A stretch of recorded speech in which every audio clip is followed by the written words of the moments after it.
Hi, this is Alfred Weaver, Professor of Computer Science at the University of Virginia, and honored to be a co-guest editor with my friend Dr. Jane Prey at the National Science Foundation. Our guest today is Deepak Kumar, who is a Professor of Computer Science at Bryn Mawr College. Deepak, welcome, and thank you for taking the time to speak with us. Well, thank you, Alf. It's great to be here. Well, let me jump right in and ask you, why do you think diversity in computing is important? Well, I think diversity as well as gender parity is, I see those as keys to innovation and empowerment in our discipline. They're probably something should be considered as keys to innovation and empowerment broadly, but for focusing on computer science, I think diversity and gender parity are really, really important issues for computing. So I can give you a little example. Please do. If you look at any domain in computer science, whether it's industry or academia, you find that it's largely dominated by men or male members of our society. And I think there may be some amount of diversity in that, but having a huge gender parity that we do have in all walks of life in computer science, I think we're missing out on a number of ideas as well as serving the society as a discipline. Okay. You, I think, are in a special position being there at Bryn Mawr College, a college for women. So let me ask you, what has Bryn Mawr College done to help achieve diversity?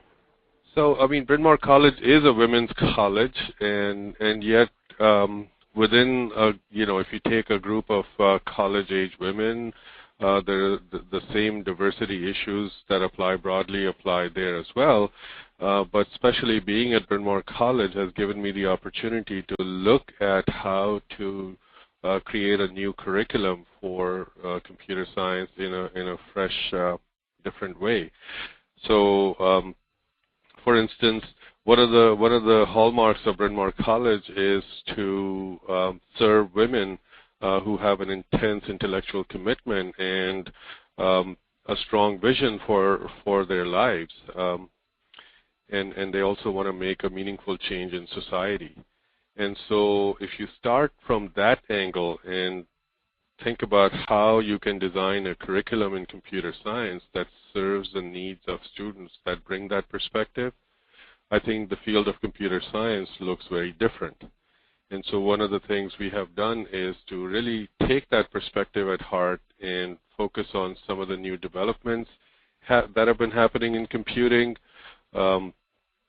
and then ground them within these goals. And I think that's led to the development of a really new and exciting computer science program here at Bryn Mawr College.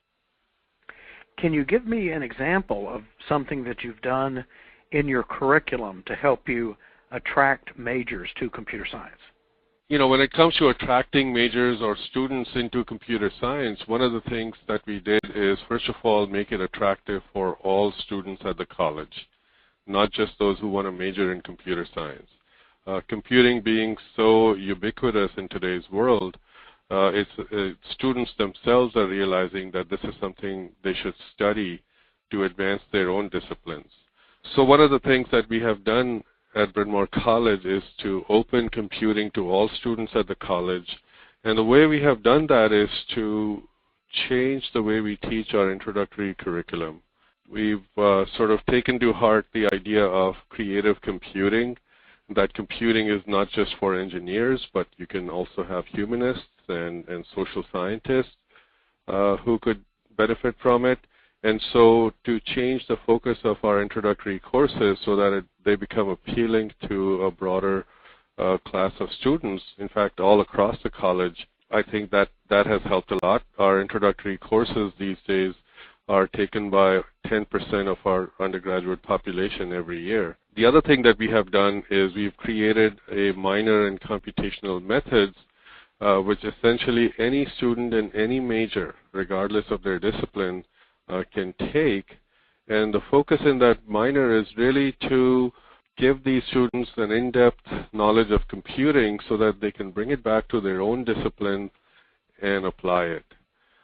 This idea kind of foreshadows some of the disciplines that are still emerging.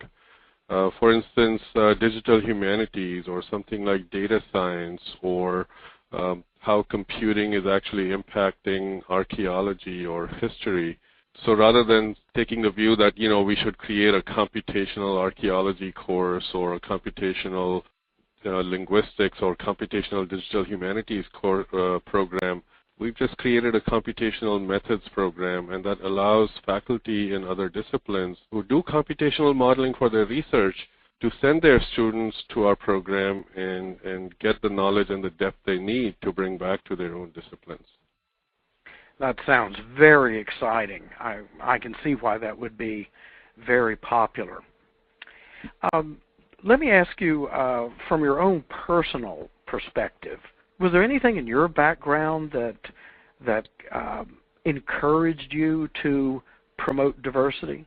Well, so I studied computer science in India when I was going to college in India, and one of the things that I noticed, this was in the early 1980s, and one of the things that was sort of a direct impact on me was at that time there was a climate in India where there was a lot of political influence on what one could do with computing or what kind of computing and software one could have access to, because it was controlled by the government. So just to give you a quick example, during that time in the late 70s and early 80s, which is when I was an undergraduate student there, the government had banned the use of Unix and C in the country. They just wouldn't allow imports of those things.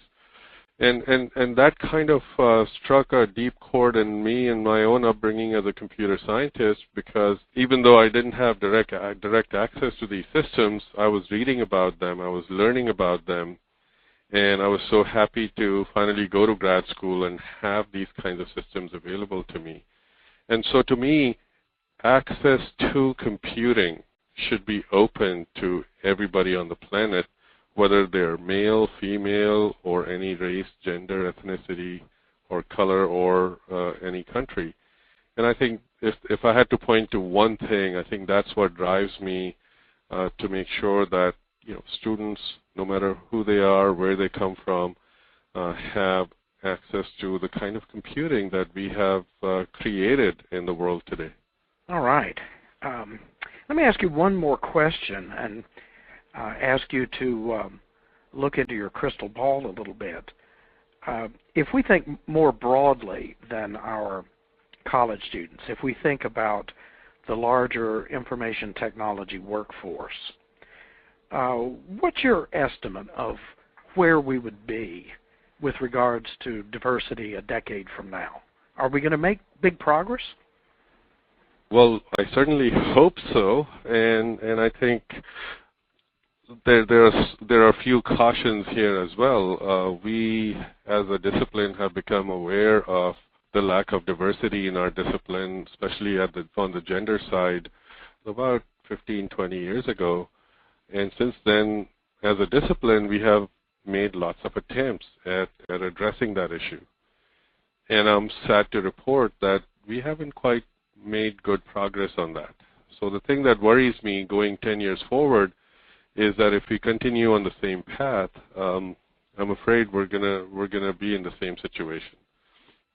And so, from my perspective, what we need to do is for people within the discipline to take a look at programs that are being innovative, to look at programs that are demonstrating how you can broaden participation, and then try to follow those models. Because unless the rest of our computing community does that, we're not going to have a huge impact on increasing diversity in our discipline. Well, it sounds like we all have plenty of work to do over these next 10 years if we're going to make progress here. Deepak, thank you so much for taking the time for this interview. We appreciate that and offer our best wishes. Thank you, Al. Welcome.